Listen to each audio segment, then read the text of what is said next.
Implementasi penanganan hazardous household waste pada PT Toyota Manufacturing Indonesia. Perkembangan industri yang pesat selama 10 dekade terakhir memberikan dampak yang positif maupun negatif. Dampak positif yang dihasilkan ialah pesatnya perkembangan ekonomi dan teknologi makin canggih. Namun, pertambahan jumlah industri juga berdampak pada peningkatan jumlah limbah padat yang dibuang ke lingkungan. Sebab, setiap industri tidak lepas dari memproduksi limbah padat setiap waktunya. Begitu juga dengan PT Toyota Manufacturing yang memproduksi berbagai macam hal terkait otomotif secara dinamis. Limbah padat yang dihasilkan mayoritas berupa limbah non-organik, baik yang berbahaya maupun tidak berbahaya. Pada setiap proses produksi kendaraan, umumnya akan menggunakan bahan-bahan toksik, reaktif, maupun eksplosif seperti limbah oli, kaleng bekas cat, thinner, dan sejenisnya.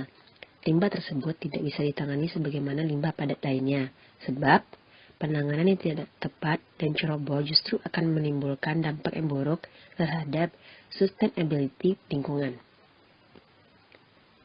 Maka dari itu, perlu penanganan serta pengelolaan limbah tersebut atau yang biasa disebut dengan hazardous household waste agar tidak membahayakan lingkungan.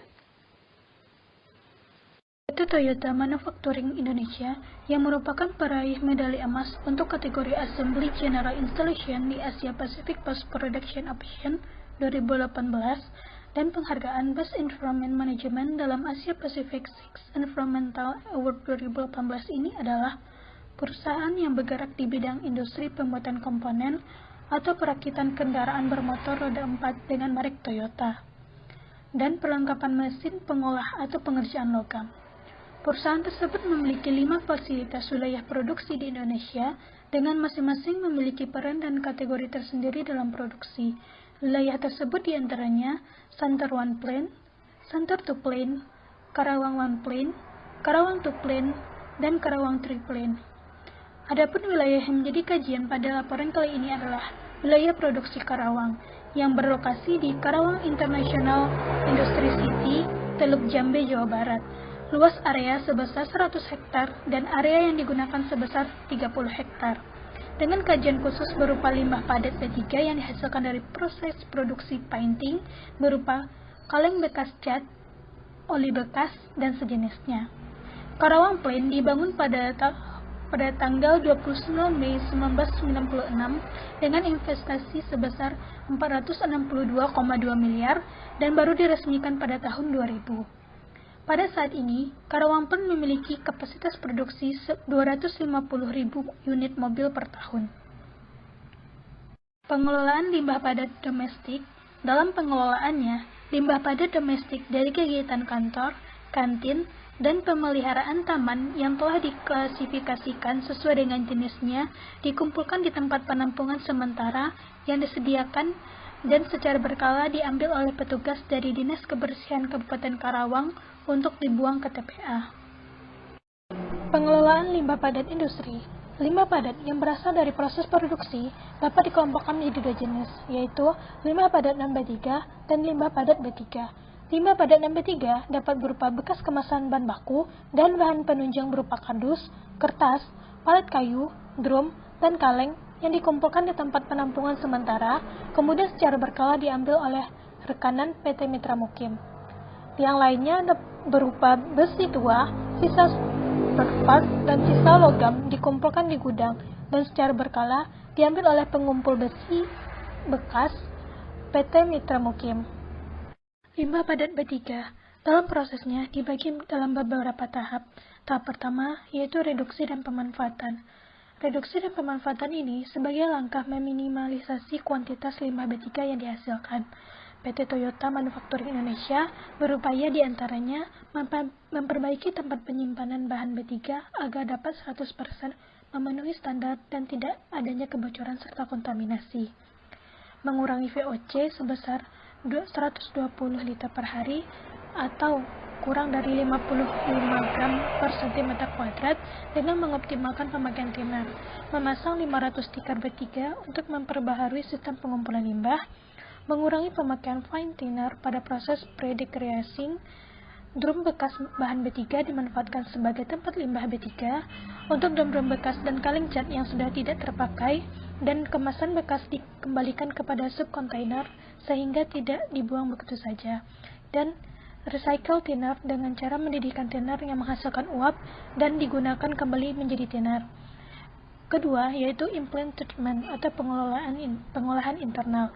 Pengolahan menggunakan insinerator yang berfungsi untuk membakar limbah padat dan mengurangi kandungan B3 yang terdapat dalam limbah padat tersebut. Limbah padat yang dibakar diantaranya slut atau kerak cat dan filter bekas, macun dan sarung tangan bekas, dan limbah dari poliklinik. Yang ketiga, pewadahan dan pengumpulan. Pewadahan dimulai dari masing-masing unit penghasil limbah yang bersifat intern. Pengumpulan limbah di lokasi tiap unit tersebut menjadi tanggung jawab tiap unit penghasil limbah sebelum diserahkan ke bagian SHE. Keempat, penyimpanan sementara. Berada pada bangunan penyimpanan yang telah memenuhi syarat regulasi. Yang keenam, label dan simbol.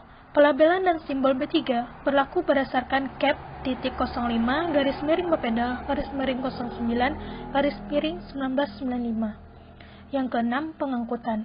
Pengangkutan terdiri dari pengangkutan intern dari unit penghasil ke tempat penampungan sementara limbah B3 yang perlu memperhatikan dokumen limbah berupa surat tanda terima limbah, dan pengangkutan ekstern dari tempat atau gudang penyimpanan sementara ke tempat pengolahan atau pemanfaatan pihak ketiga yang memiliki legalitas dari KLH. Dalam pengangkutan ekstern digunakan manifest limbah B3 yang terdapat 7 lembar dan telah sesuai regulasi CAP titik 02 garis miring Bapeda garis miring 09 garis miring 1995. Yang ketujuh, outplan treatment.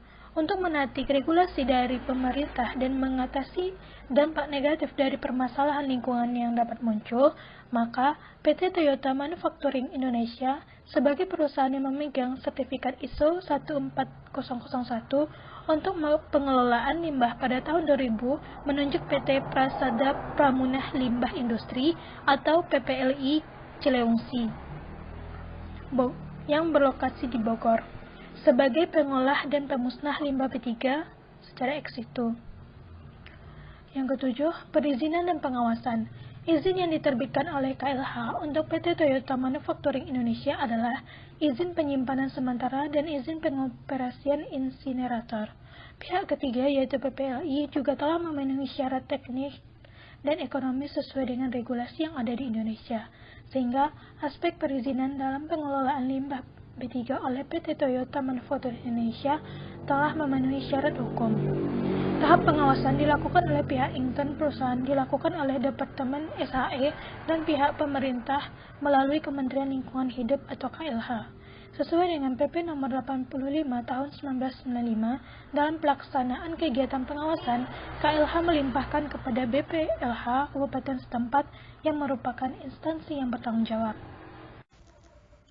Penanganan sampah yang dilakukan oleh PT Toyota Motor Manufacturing Indonesia dapat dianalisis dari aspek non-teknis yang terdiri dari peraturan perundang-undangan yang berlaku, biaya yang dikeluarkan, dan lembaga yang terlibat. Dari segi hukum, dalam mengelola limbah B3 yang dihasilkan perusahaan, PT Toyota Motor Manufacturing Indonesia mengacu kepada beberapa dasar hukum yang berlaku di Indonesia.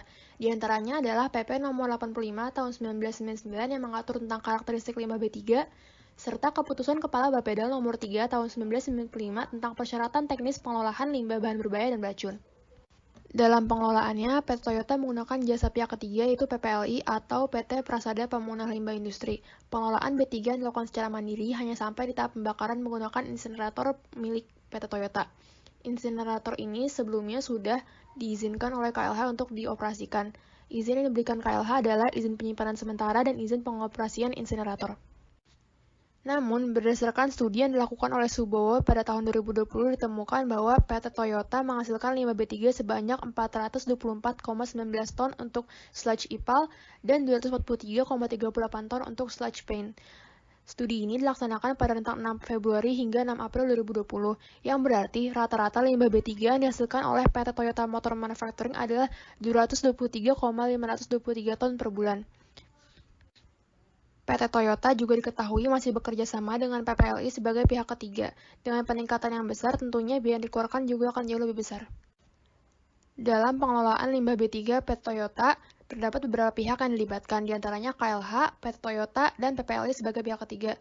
Masyarakat juga sebenarnya dapat dilibatkan dalam pengawasan pengelolaan limbah B3 melalui dokumen UKL atau UPL yang wajib diterbitkan dan aksesibel untuk publik oleh PT Toyota Motor Manufacturing. Sekian, terima kasih.